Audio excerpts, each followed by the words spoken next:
Hello and welcome to the Helios blog. My name is Helios, here for another reaction video. Whether you're chilling on your couch or in your coffin, stay tuned with us to keep you entertained.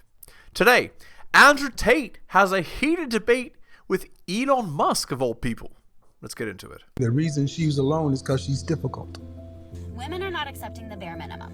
Women fuck men they respect. All the women who say things like, I'm strong, independent, I don't need no man, like, y'all impress me. Women just gaslight each other and say what they want to hear.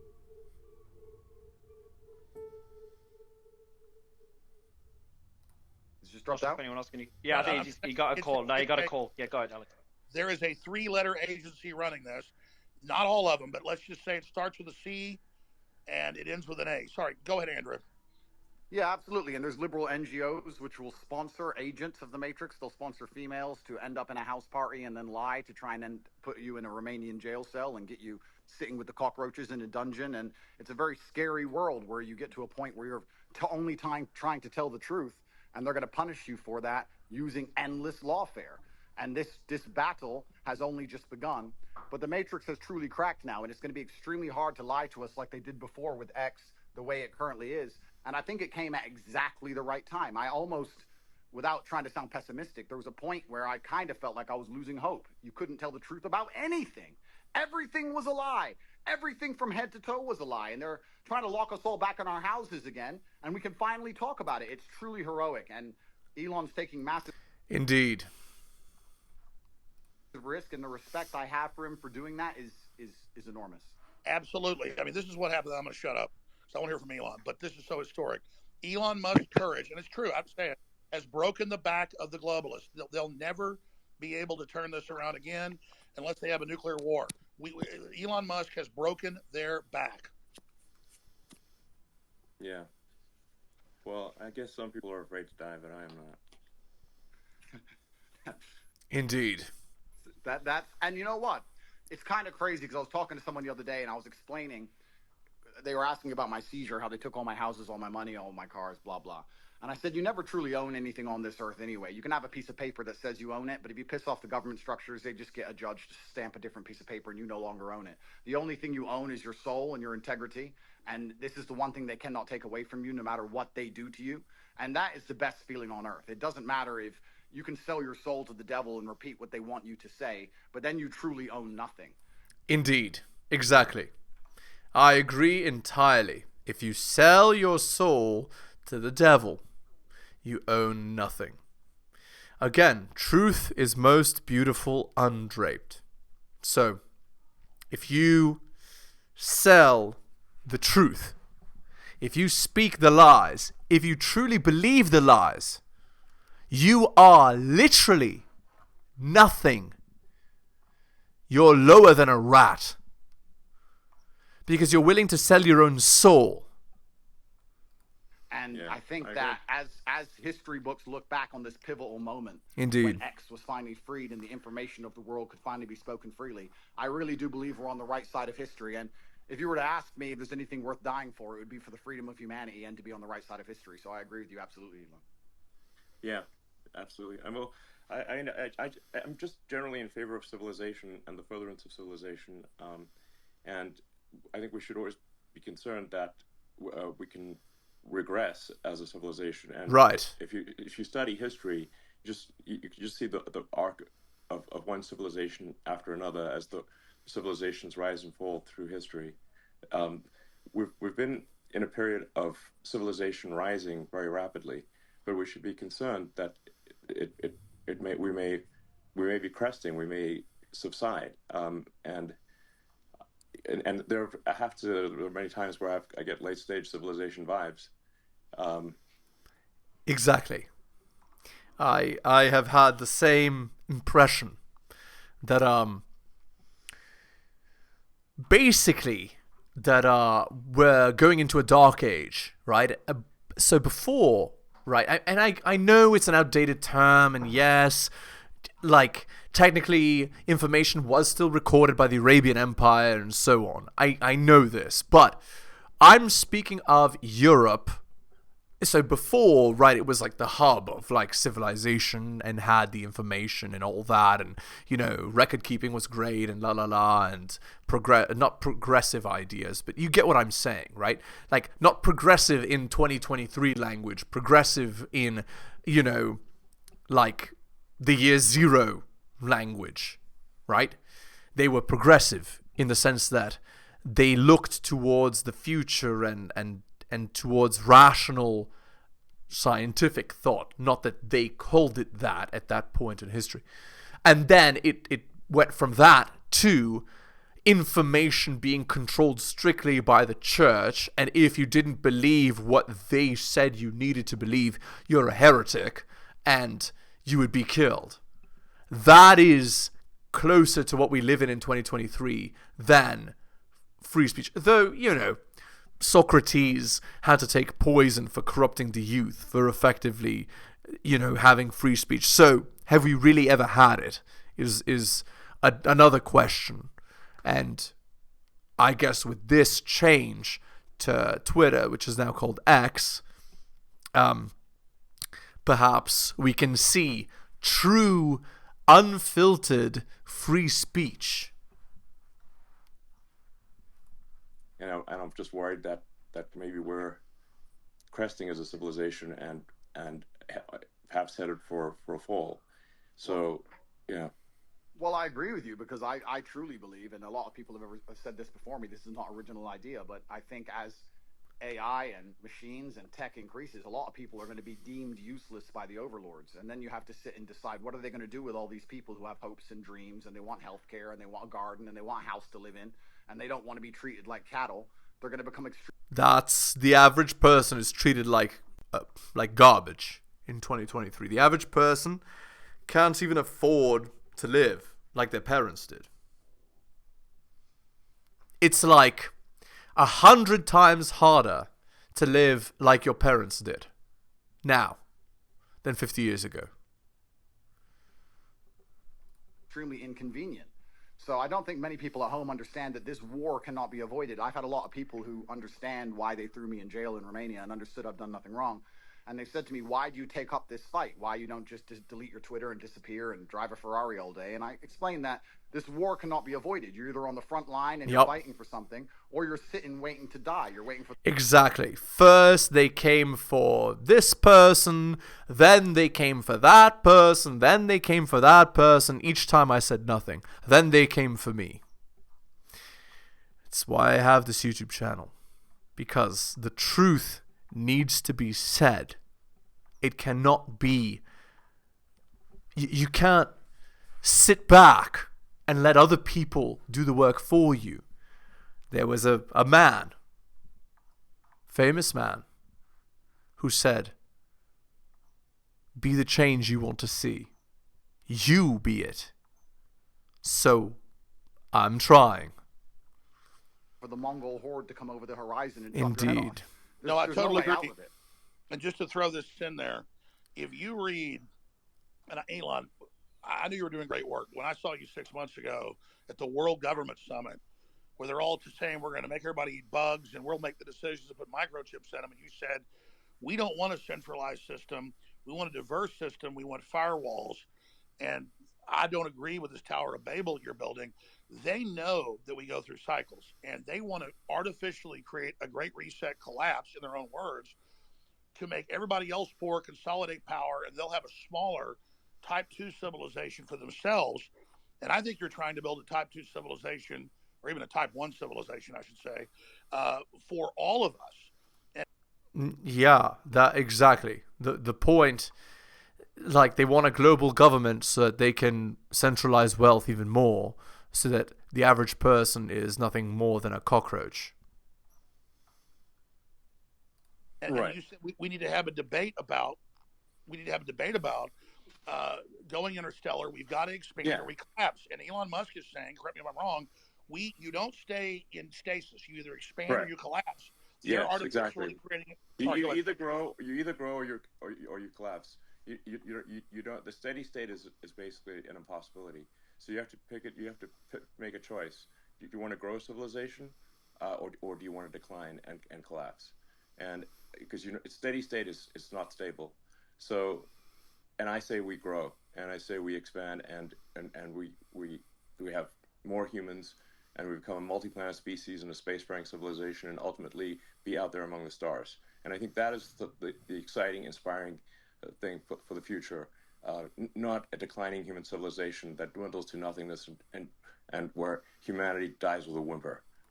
Well, not only this, where a small group of people represses all life on Earth, centralizes wealth, and dies in a beautiful coffin. Right? We're avoiding that. And that's the bottom line. I think it is the battle of people who believe in humans and humanity and want it to expand against people who are so selfishly going through the earth and so selfishly orientated that they don't care about expanding civilization. They just want to control the humans that are currently here. Right, And exactly. Andrew, I totally agree with you. Hubris and an arrogance. Precisely. I totally agree. Let me throw this caveat on it, because I've read the writings of Bill Gates and Klaus Schwab and the Club of Rome. They know we could easily expand. There's plenty of room, hundreds of billions of known galaxies. They know that this is just a seed that's going to not just grow into one giant oak, but an entire forest, an entire universe. And so they want to shut everybody else down because they can't deal with the competition, like the Elon Musk that come out of the general public. They want a global tyranny so they can direct it and control it, so that they direct the expansion. And we can't let that happen, because they literally talk about it in Agenda 21, the official UN plan, a 90% world population reduction. So we need to go with the Elon Musk plan. And that's why I tell people that get upset, they go, Elon Musk is involved in every advancing technology. The globalists are pushing that too. Well, technology is like a gun. It's whose hand it's in. And so we need the gun in the people's hands, the gun of expansion, instead of in the globalist hands. And so just because Elon Musk is on the cutting edge of every technology, don't fear the technology like some troglodyte. Fear us not being in control of it. And Elon is saying we need to be an expansionary human. So this guy's what, like a Elon groupie or something? I don't, again, I'm not so, like, I don't think Elon is some sort of god, right? Like this guy who's talking here. Like, again, I have my reservations, but him freeing information on X, that is a big thing, right? And it's not something that we should, talk about lightly. Explosion of competition and freedom, not some new dark age with a tiny breakaway civilization that's only working for itself. Sorry, I'm ranting. No, but you're completely right, because if Elon doesn't push these boundaries, they will push these boundaries, and once they have the sole control and the monopoly over such technologies, it's over for all of us. And I don't think most people understand. It simply is the humanistic view against the death cult view. And there's people in the world who have no interest in growing humanity, no interest in advancing the species as a whole. Their interest is in power and control. Right. All they want to do is have absolute power over the people that currently exist and their children. And you can talk about all the perverse reasons they want to do those exact things, but it's truly scary. And all the people at home who basically what they want to do is they want to become the queen of a giant human hive, and the other humans to regress, to become little drones, unthinking, idiotic, consumerist slaves, effectively. And to what end? Well, to their end. They want everyone to be a puppet in their kingdom, right? The kingdom that they control from the shadows, right? From behind an impenetrable wall that cannot be passed, because it isn't like it used to be where there was a rock wall. No. These people could be on an island somewhere, or they could be wherever. You wouldn't even know. Disparate, separate places throughout the planet, in their enclaves, hidden, unbreakable, unknowable, undefeatable, because, in the words of Bruce Lee, they're like water. Who don't really understand the gravity of this fight. They seem to think it's right wing, left wing, ha ha ha. Yes, exactly. They're thinking about it the wrong way. It's sorry, I just got a little X here. But you're totally exactly. This right left it's the wrong way to think about it. It's the sort of the extinctionists versus the pro-humans, And once you see that it's extinctionists versus the pro-humans, then it becomes very clear. So, Elon, when are you going to? I know you got 100 irons in the fire, but when you talk about we need to create a plan B for humanity, well, that's really no. It's not a plan B. I mean, an alternate master plan, because the globalists are controlled right now. You're trying to wrest control with us, helping. I mean, when are you going to put out your battle plan, or you're already putting it out in pieces? No, I mean, what I'm saying is that actually, I think we should expand humanity. Like basically, we should have basically more kids. Population should increase, and we should become a multi-planet species and make life multiplanetary, build a self-sustaining civilization on Mars, and then ultimately, this will be long after I'm dead, probably, but well, almost certainly, we can go to other star systems and go out there and, I don't know, maybe we'll find some long dead alien civilizations. And I don't think we want to be one of those lame one planet civilizations that never got beyond, its home planet. I mean, we gotta, what are the aliens gonna think? This guy there is a word for this, a visionary, a person that has a vision for the future, and he's willing to put his money where his mouth is. Look at that. It's like we got to make a good showing. Team Human. Well, Let's go. And that would absolutely that would be certainly disappointing. But it's essential, and truthfully, it's so amazing we'd even speak about these things. Only 2 years ago, you couldn't even speak about these subjects, but it's so pertinently obvious to anyone who pays attention, and it is scary. And expansion and humanistic views are certainly the way to progress, and it has to be done. There's no other way. Just like a business, just like you guys said, if you stand still, you die. Indeed. And it takes a few brave people to break the matrix. You have to break the dam, and I think bravery is so important because it puts a crack in the dam, and it shows that if there's people out there brave enough to risk getting canceled, risk lawsuits, risk lawfare, then it's going to inspire bravery amongst the rest of the populace. And it becomes extremely hard to lie to brave people. And I think that's one of the largest pandemics of Earth today is bravery. And when I say bravery, I don't mean that in any kind of negative connotation. Bravery is being full of love and loving the people around you and sticking up for your community and loving where you live and loving your country. And it's brave to do those things. And it's love. What do the globalists teach us? Children are bad. We're ugly. Humans create all this racial division. They want us to hate each other, so we just give up, roll over, so the globalists can have the future. Well, indeed. It's a pessimistic view of reality, right? We are capable of coming together. We are. And of figuring it out, and of doing it properly, and of doing it for the right reasons. We are capable of doing this. But of course, not when the truth is obfuscated, when it's hidden behind a pile, a veritable mountain of lies. I would just like to say here, the globalists are short-sighted too, because the thing is that you can't really separate yourself from civilization. So I think those who are sort of advocating, like it's really, I think it's just logical to be pro-civilization. You don't actually necessarily have to be altruistic.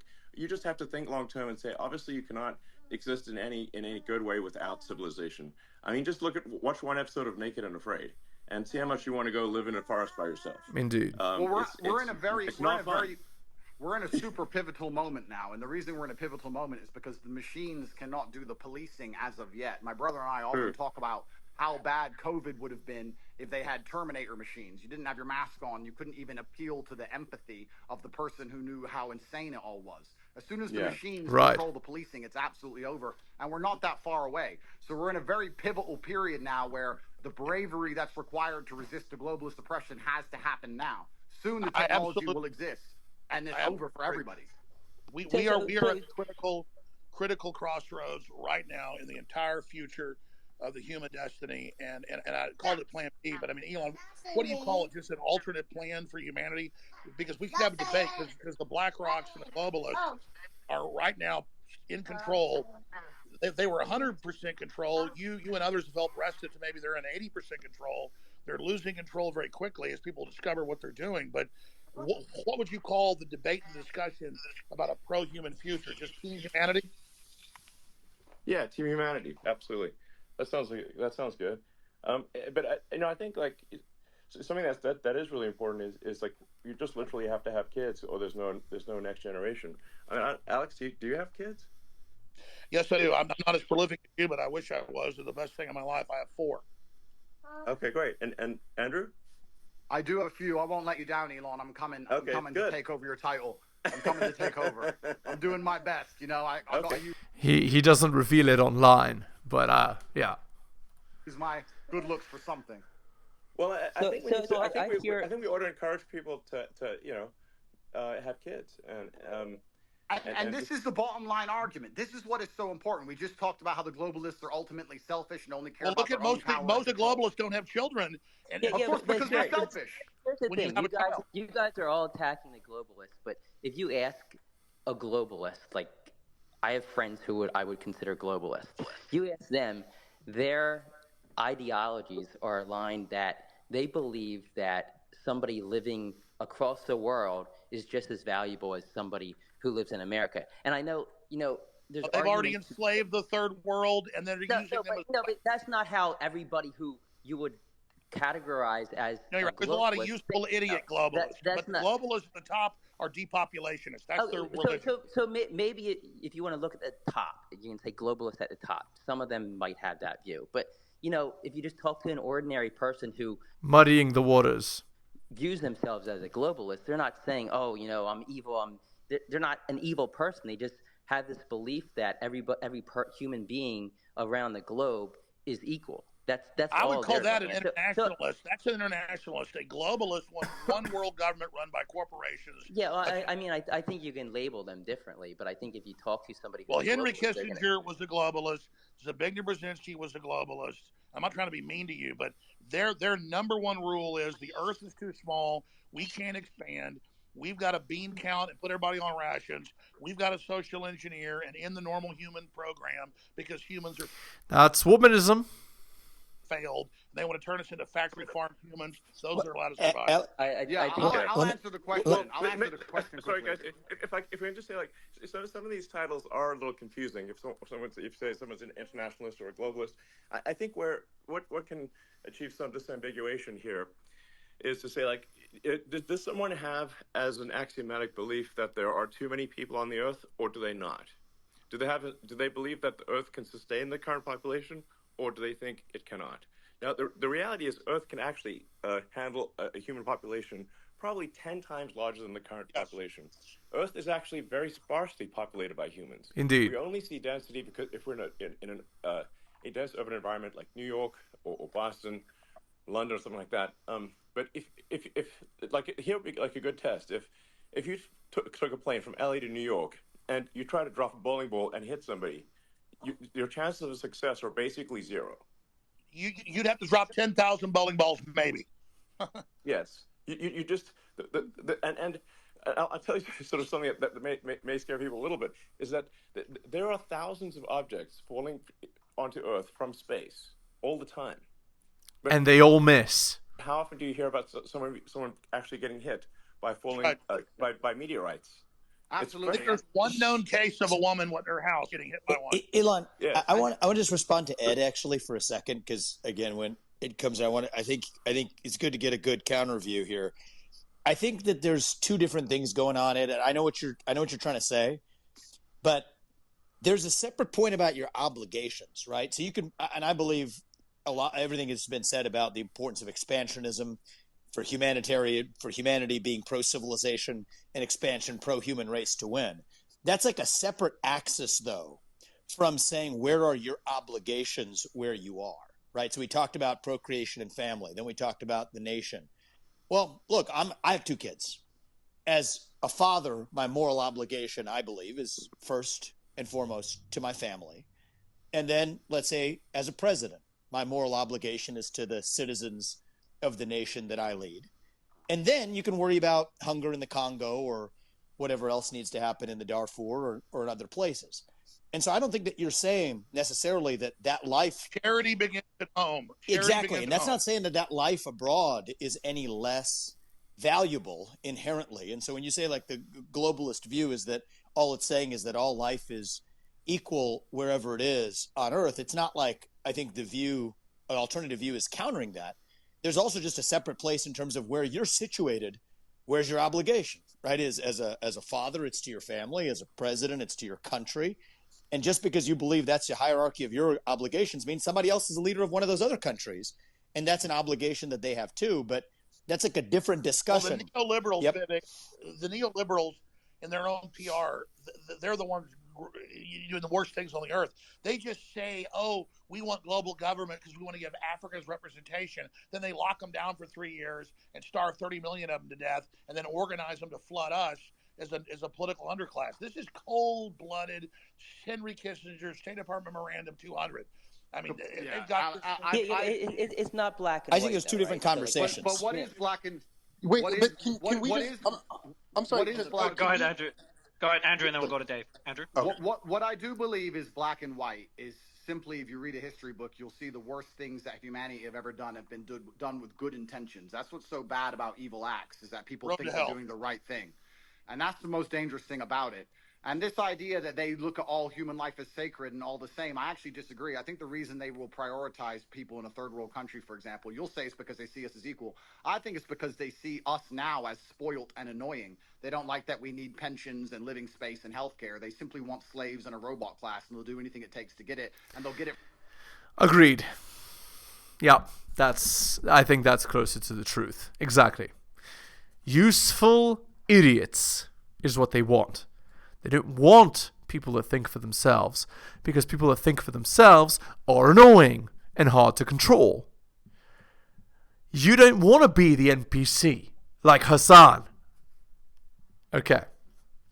Anyway, let's end the video there. Hit the like, hit the sub, hit all for notifications. Drop me a donation like Hunter M, Adrian R, Tom and Bobby, Dylan, Renaissance Press, and Brian. Shout out to you, most recent Patreon subscriber. Thank you. But my Patreon can be found at bit.ly/ my Patreon is patreon.com/theheliosblog. Go buy my books at bit.ly/heliosbooks. If you'd like coaching, message me at theheliosblog@gmail.com. Thank you so much for listening, guys, especially if you listen to the end. I really do appreciate it. Take care of yourselves, and I'll see you next time.